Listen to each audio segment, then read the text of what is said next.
Welcome back. So it was, I said, a couple of weeks because I took the 1 week I was off, and then we kind of changed things around. So I appreciate you rejoining me. If you haven't picked up on it, and I'm guessing you have already, but just in case, and we'll make sure it's clear on the recording, of course. The new format that we've gone for, based on the kind of feedback we got from people, was to alternate weeks. Each of the presenters each of the faculty leads will be presenting on alternate weeks, so it'll be 3 every week. I am going to be speaking on the 2nd and the 4th Tuesday of each month. That's my new place. It's gonna, I'm happy to keep the conversations going, and if we need more than the hour, that's okay as well. But we were seeing that sort of people were having a little bit of attendance fatigue, if you like. What sessions did they join? And you can hear all about this if you attended the live with the PM Tribe, or you attended or listened to the recording. So moving forward, 2nd and 4th Tuesday every month is going to be me. And for when there are months that have 5 weeks in it, then we will do something special in the 5th week. Possibly like an all-faculty call like we did the other day. So that's the first piece of news. The second piece of news is, I hope, and you can let me know after I come off the presentational part, the PM Tribe Live event. Project, product and process management techniques to advance your career. It's a live gathering. It's going to take place on June the 30th. All 6 of the faculty leads will be doing, one of the things we like doing best, which is kind of doing a keynote presentation. We're all doing different topics. You can go on the site. You can go find this. You can join. Now, it's simple. We are charging for this event, but if you're a member of the tribe, it's not going to cost you anything. You should have received, if you are a full member of the tribe, you should have received an email already which has got a code in it, and that code will give you 100% off the conference price. And conversely, if people decide to sign up for the conference, again at that low price of $99, then they will automatically get membership of the tribe. That's the kind of way we're going on this one. So please, if you haven't booked your place, make sure you do as soon as possible. If you're a full member of the tribe, then and you haven't got the email, or if you lost the email, then reach out to me and we'll sort things out for you. All right. We wanted to talk, I suggested there was kind of interest last time when I talked about the social project management world, and I said this is kind of like half of a presentation, or half of a story. If you remember, in the last session 3 weeks ago, we talked about collaboration. We talked about some of the top tips for being socially skilled, working in a collaborative way. If you missed it, then the recording is there on the site, in the forum, for the group, Working Smarter Not Harder.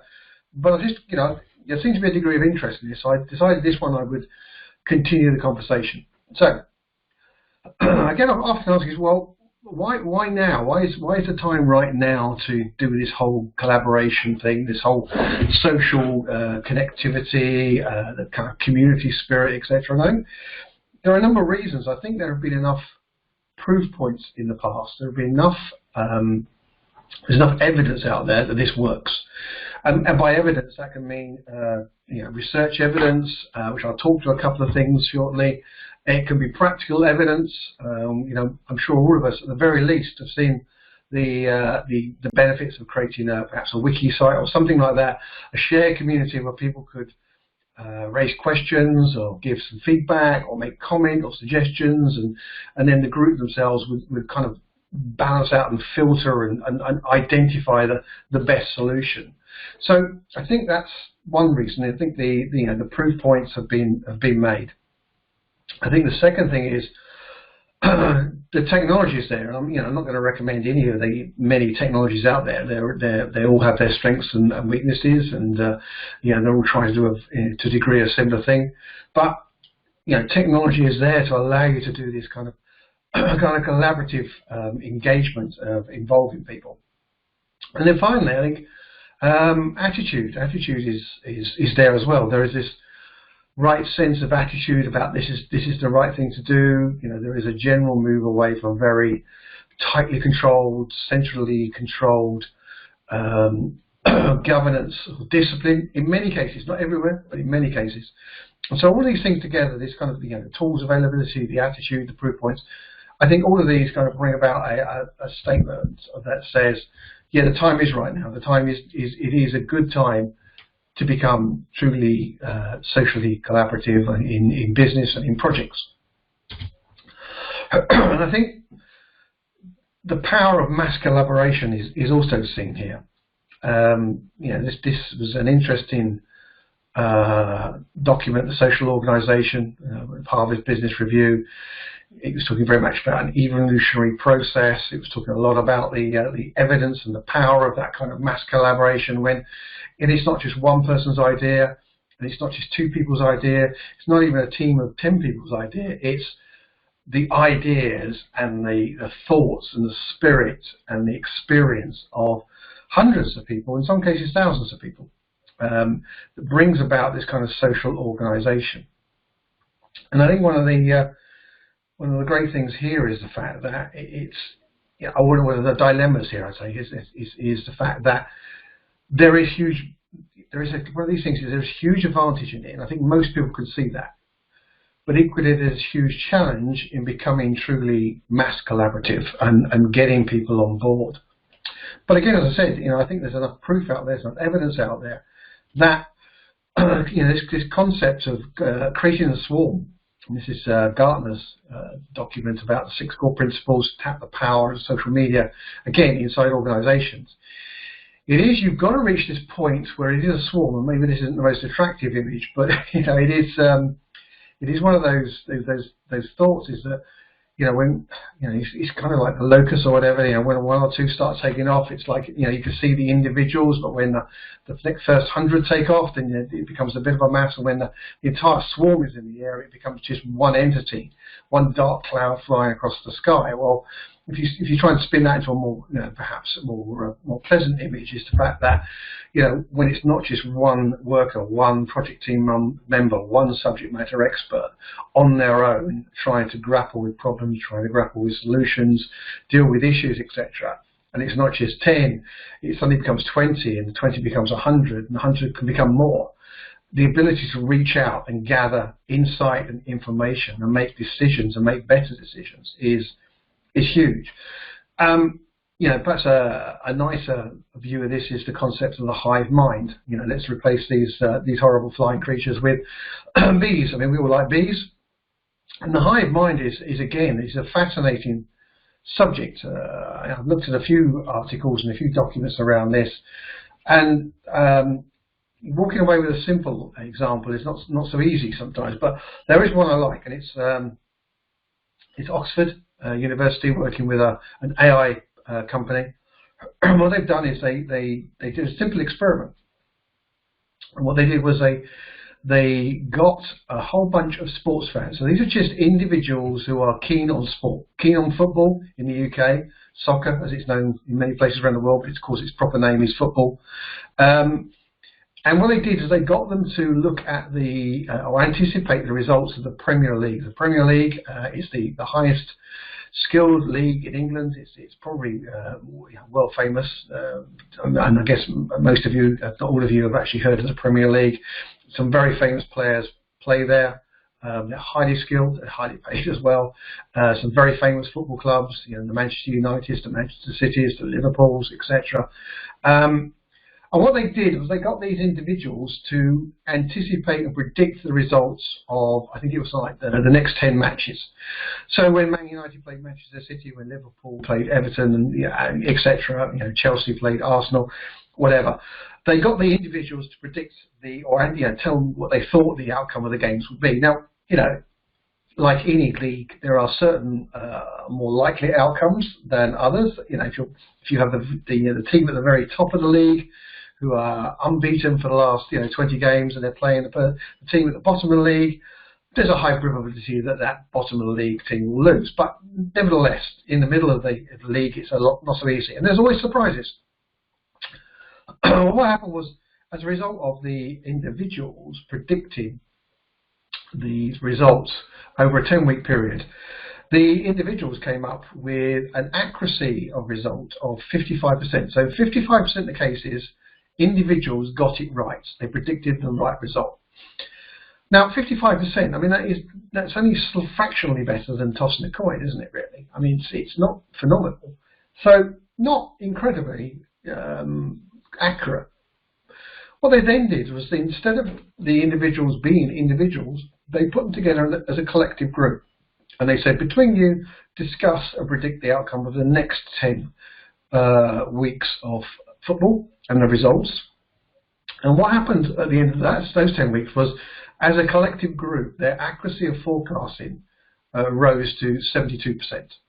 So it's a very significant increase. And you know, that's certainly far better than tossing a coin or gambling away like that.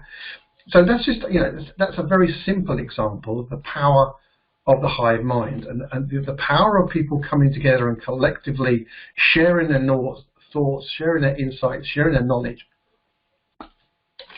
and becoming, you know, a single creative and intelligent group. Very powerful indeed. And again, I think it's a very fascinating area to think about and to read as well. It's you know, when you talk about the future of project management, and in my mind, a lot of it is going to come from the world of AI. A lot of it is going to come from the world of these kind of AI empowered, you know, collaborative experiences as well. But as I said earlier, it's not just a done deal. You can't just suddenly put in place inside an organisation a social collaborative tool, tell everybody it's there, and hey presto, everything's working fabulous. Because there's this wonderful rule which is called the participation inequality rule. And what this says is that when you start something like this, naturally, like anything in life, but particularly with these things, is that actually what you'll get is most people will not be involved. They will not be active. And the 99-1 rule says that at the beginning of something like this, you will have 1% of people who are insanely excited and crazily, madly busy on the collaborative platform. If you've ever gone through this, you know what I'm talking about. You may well be smiling. You know, I worked in one company where they did this, and it was just insane that this smaller group of people were posting and blogging and kicking out polls and goodness knows what else. And it was manic. I think they really thought that if they kept doing this, then by default the rest of the world would catch on. In fact, you know, if I'm honest, you know, what actually happened was they pissed a lot of people off really by being so crazily manic and constant on this thing. But 1% will typically go mad and get, you know, just constantly on it. 9% will be considerately and occasionally involved and engaged. They will see something, they will monitor what's going on. They might start to ignore the 1% who are posting on an hourly basis, but they will monitor generally what's going on inside these collaborative communities, and they will, if they feel comfortable that this is an area they can lend their knowledge and experience to, they will occasionally contribute, they will occasionally comment, they will occasionally make observation, they will occasionally vote and so forth. And of course the 90 is the 90% who will do absolutely nothing. You know, they will be part of the community, this collaborative community, only by default, the fact that that's what their company does. They therefore have a presence on there by default, but they would typically not do anything at all. And so, you know, part of the role of anybody who's kind of leading collaborative communities, and the project team is a good example of this in this world, is you have got to calm the 1% down a little bit. Well, actually, they will probably burn themselves out eventually, and they will be replaced by the 9%. And you've got to grow the 9%. You're never going to get everybody involved, but you need to create and reach that point of the swarm effect, where the majority are not afraid to make comment or contribute or suggest something or argue against something. That they see this as a very safe environment to do it. They will not get ridiculed. They will not get attacked. They will get laughed at. They will not get ignored either. That their voice is a voice of value, but equally, you know, they will learn that actually the outcome will go to the majority, the balance, the consensus of the many, as opposed to an individual's comment. So this is something you do have to overcome when you launch something like this. The thing about it is, though, it's also self-correcting. It's self-balancing. If this is a concern that anybody has in this area, and it kind of goes back to the early wiki days and stuff, because the fact that somebody threw something up there and said this is a brilliant way of doing something, it may not have been a brilliant way of doing something. It might have been a way they found to do something. It may not be perfect. It may not be the best solution. It could be flatly wrong. But by other people, contributing and suggesting and perhaps arguing or debating or contradicting, etc., that eventually things settle into a rhythm inside that community, and it will begin to self-correct. It will self-balance. It won't get out of control, and that's always a fear of some people. Is the fact that if you empower this community, if you decentralize in the way I've talked about, that they will just become extreme. They would just go off and do things without consideration or thought or care, etc. And actually, the evidence points to completely opposite. That the community will manage the individuals will be part of the community, and all of that will come together, and good answers and good suggestions and good ideas will come out of it, and good decisions can be made as a result, and often much faster than the traditional manner of doing that, particularly where there is an absolute need to reach a large community. That can take a long time in a traditional environment.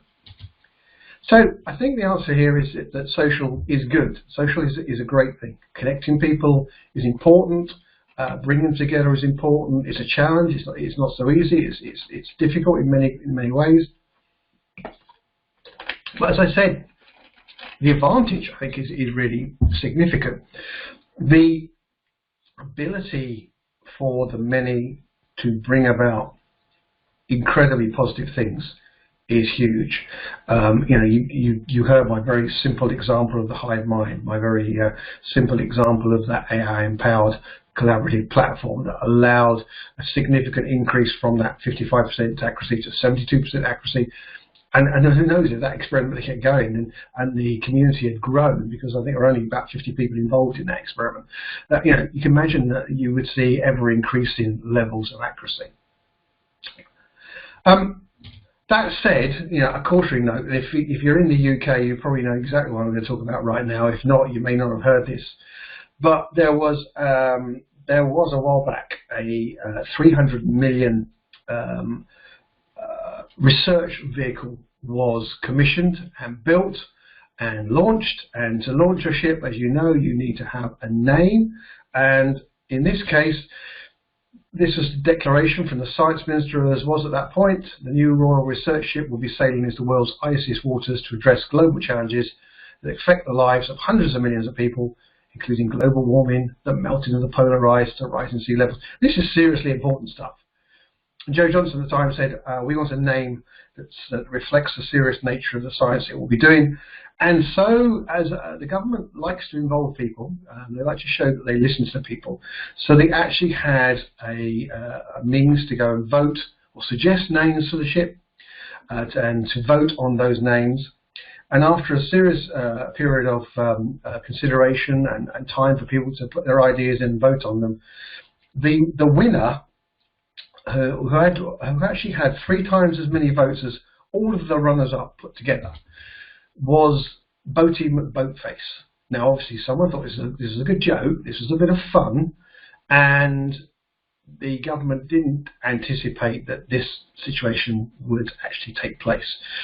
As you can imagine, the government did not want to call their 300 million research vessel Boaty McBoatface, and so in fact it was actually christened the Sir David Attenborough, obviously a very famous individual in the UK and around the world as a conservationist, etc., naturalist, and the ship proudly carries the name of Sir David Attenborough now. However, as a nod to the general public, on board the ship is a remote submersible that is actually called Boaty McBoatface. So I think that the kind of idea here is that when you do these things, everything I've said is true. The involvement of people, the value of the collaborative community, the power of that community, the power of the hive mind, the need to get people involved. All these things are true.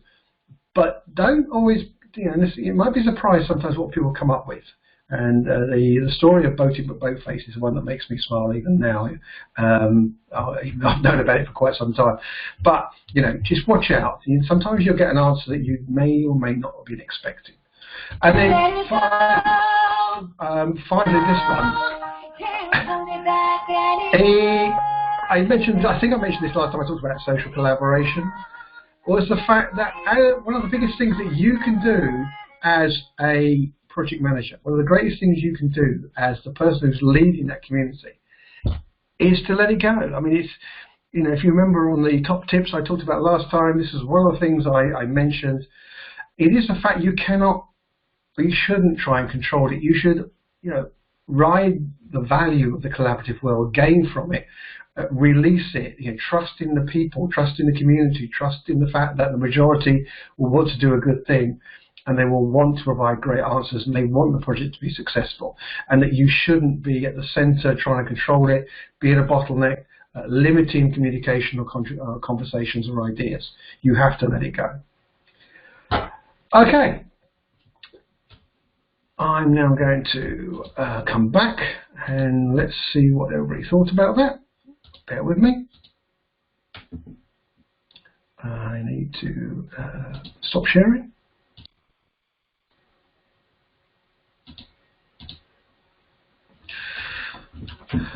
Absolutely. Right, I'm going to come out. Bear with me for just a minute. I'm going to unmute. Right, I'm now going to...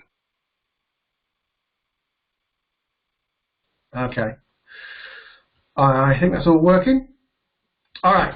So, yes, so normal approach. Here if you want to have some comment, etc., then just unmute yourself and let us know. I saw, Tarek, yes, you mentioned the 90% of the lurkers. That's absolutely true. They are called that. Can I talk more about the 99-1 rule? I mean, it is that. It is just a measurement for you to recognize that that's what the world will be like. That you have to think about the communities that you have in your collaborative world as being like that. And I think you've got to go and find, I think you can be proactive here. You can go and find people who kind of see the 9% perhaps to talk about certain things, talk about certain topics, to push things out to the community. I think you can run various sessions with perhaps the lurkers in smaller groups to bring forth ideas from them, what they may or may not, while they're not getting involved, etc. I think you can demonstrate value. It's great when you get your first kind of success, if you like, from people being in that kind of collaborative community, and then you can showcase it, you can talk about it and say, this is great. So yeah, they developed this and they had this idea and we've incorporated it, and that's a great thing. So I think it's just the 99-1 is just a recognition that that's what the world is like, and you just need to keep working at it and keep proving it, like many things, and gradually those percentages will move and more people will be involved. Okay, thoughts from people. I had a comment or a question about your observation that in the future there will be more. You think there'll be more AI involved in running project management. I can see that. I think what we all hope is that the lessons learned documentation actually gets fed back into an AI, and that we don't make the same mistakes or very similar mistakes in future projects. Are you aware of research and practical applications of any such AI software packages?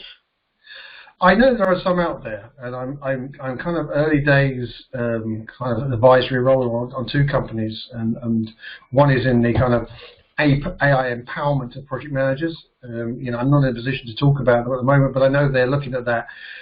So their view is that what they want to try to achieve is that they will take away the burden of an analytics and reporting and alerts and things like that from the project manager. So the project manager, none of these companies see the project manager disappearing. I think that's very important.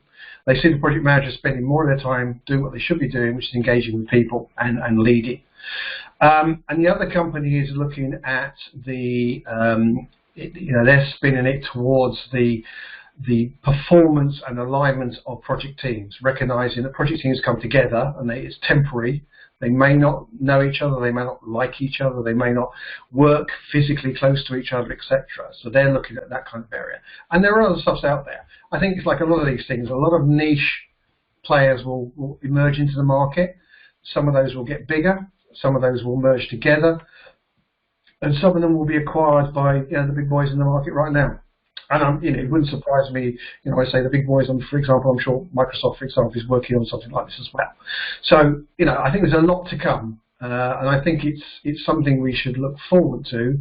And I agree with you, yes, if we can automate lessons learned being lessons shared, that would be fantastic, because they do tend to get forgotten a lot.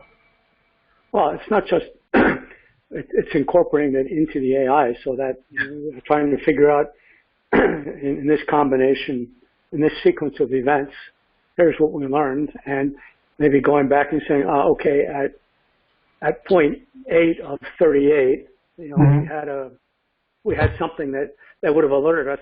This is the likelihood of this negative event happening is increasing, and you can then take remedial actions.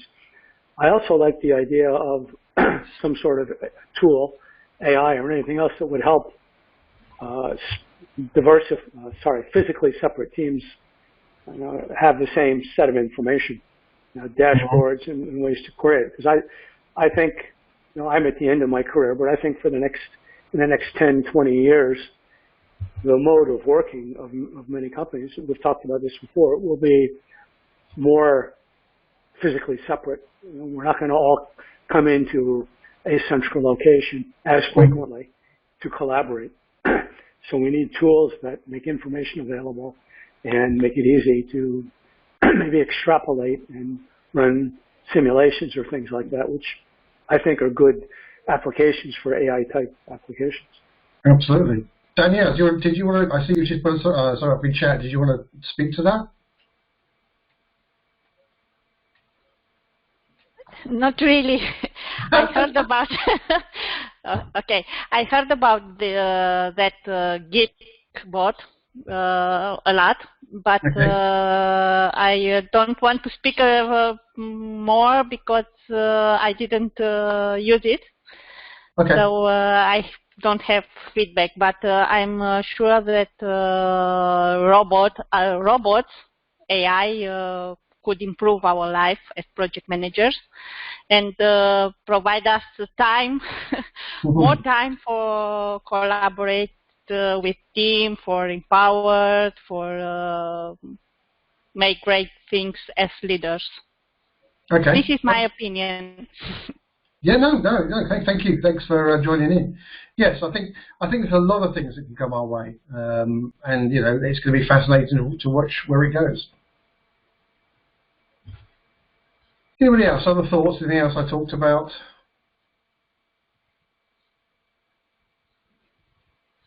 Here, just something about the 1990 rule. Is also, I have observed, like in the olden days when there was a Swiss Notes user group, remember Lotus Notes, out of about 200 members, it was indeed about 20 who participated in the discussion forum. So there was it's always been my estimate that about 10% is active of a given group. So I can also see why you want to grow this forum here. So yeah, that's this is as good an example as anything. We've already recognised that out of our members, there are about 50 people who are far more active than the rest at this point in time. We know it takes time for people to, you've got to put time into to actually join these calls or listen to the recordings, etc. And we know that's going to grow over a period of time. And that's one of the reasons why we're kind of doing live with the PM Tribe as well, to kind of just it's a single event where we can just say, come on, this is what we do, this is how we talk, this is the ideas we have, just get more active, of course, and of course spread the word about the tribe as well. But obviously, not all of our members right now are particularly hyperactive at all. Some are very occasional consumers of recordings or whatever, and not everybody can make the live calls. We know that, of course.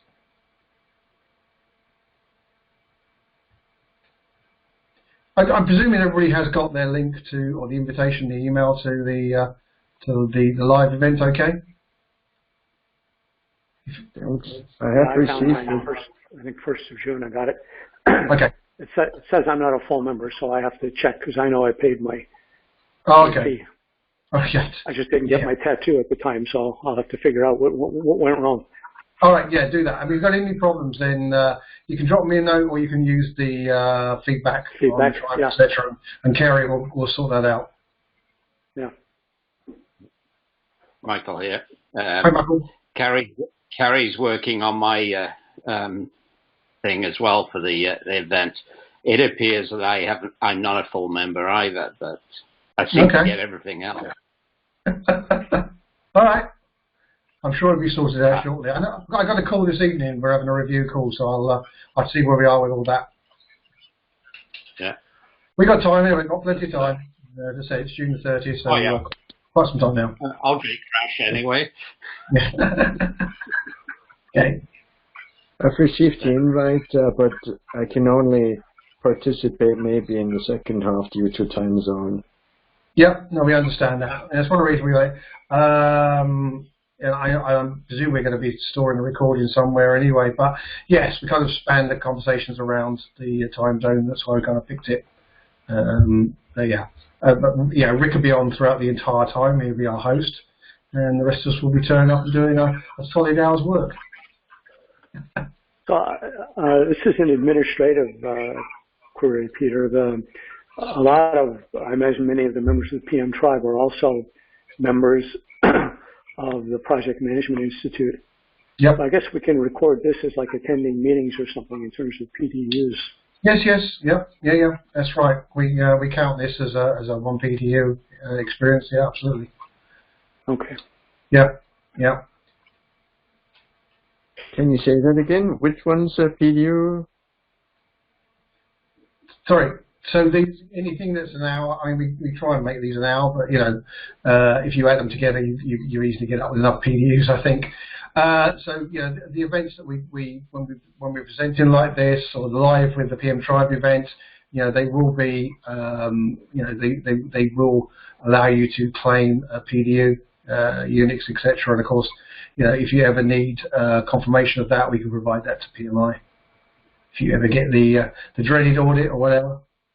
It's never happened to me, I must admit, in all my years. But well, there's a limit anyway on how many hours of. Yes, the new format. Yeah, absolutely. Yeah. And it's just a matter of putting in the effort to put them in. I was very bad last time I renewed because I became a PMP in disrepute for a short period of time. Yeah, clearly not because I didn't have enough hours. It's like which books are important, presentations, etc. But it's just I've been lazy. I hadn't got around to actually filling the hours in. Yeah, I was going to say the lazy word probably comes into play. Yeah, that as well. Yeah, I don't try to. Yeah, I keep that one out. Yeah. Well, no, I mean, hopefully the live event will be good. We got some, I think some interesting topics from across the stream, etc. And so, I'll be talking about the sort of, the lazy winner, the personal productivity side of things. So, looking forward to it. Are you going to talk about the book that you just pushed out? Oh, the 21-day one. Yeah. Yeah. You know what? Oh, yes, I can. I mean, it's out there. I mean, we did it, and it's great, and it's a great example of a project actually, because I think everybody knows about it. But it was a 21-day challenge to get contributors from around the world to submit a 500-word article that was looking at neat ideas of currently dealing with the lockdown situation, or great ideas for the future, or a few wild cards as well. And I got about 80 people said they wanted to do that. We ended up with 56 people contributing in the end. And like all good projects, the thing I thought it was completely safe and not to worry about, which is called Amazon, was the one thing that gave us new problems at the end, because we got the book done, we got the submissions in, I compiled it, I edited it, I proofread it, I did a reasonable job, although we have made some corrections now. We had the cover designed and everything. We had the formats produced in printed format and Kindle. submitted everything to Amazon, and then suddenly, of course, Amazon are having a major problem with the the whole situation as well. And of course, what normally takes 48 hours to turn around for Amazon suddenly became just over 4 days, I think, to get the first version out there. So yeah, I claim that as a victory. We did it. I think there's some interesting stuff in there, and the Project List Manager is out there on most Amazon sites, and it's in printed and Kindle version. And we're just putting together a composite photo shoot of all the contributors as well now. So, yeah. Kind of pleased. It's good. We had a lot of fun. People liked it. A lot of people posting it. The first time they've been published, as it were, and that's great. And I think there's some pretty neat ideas in there. Yeah. I saw the cover art, so that was a good crayon drawing by one of the children. Yeah, it's cool. There you go. Yes. Certainly different. It stands out on the bookshelf, I think. As long as they don't put it in the children's section. Yeah, possibly. All right. Any other thoughts from people? Any other comments? Anything you want to talk about?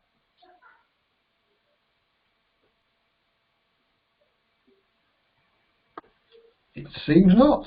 It seems not. Okay. Well, again, a reminder: if please do come. If you can come along to the live one, then do so. If you're full members, you shouldn't have to pay that. You should have a code that would get you through. If you have any problems, like I said, please reach out to Gary or myself. We'll certainly get that sorted out for you. And on top of that, you should see in the events as well. You'll see the next few topics I'm going to be talking about up there. So hopefully that'll be interesting to you. But as ever, you have something you'd like to cover off. If there's something you'd like to speak to, then please let me know, and we can certainly allocate 10, 15 minutes to yourselves to speak about something if you want to on these calls. It doesn't always have to be me. You know me, I'm lazy, so if I can find someone else to do the work, I will. If you've got a lot to say one week, that's fantastic. If you haven't, you don't have to say anything. It could be just a listening week. I think it's going to go like that. Sometimes you're going to have thoughts, sometimes you're not. Sometimes you're going to be switched on by the topic. Sometimes you're going to not have opinion at all. All that is fine. This is supposed to be a safe environment to have these conversations. So at that point, unless anybody else actually anything else to say, I will call it and let you get on with your lives, and see you a week after next. Good. Okay, thanks a lot, guys. Bye then. Thank you. Bye. Thanks.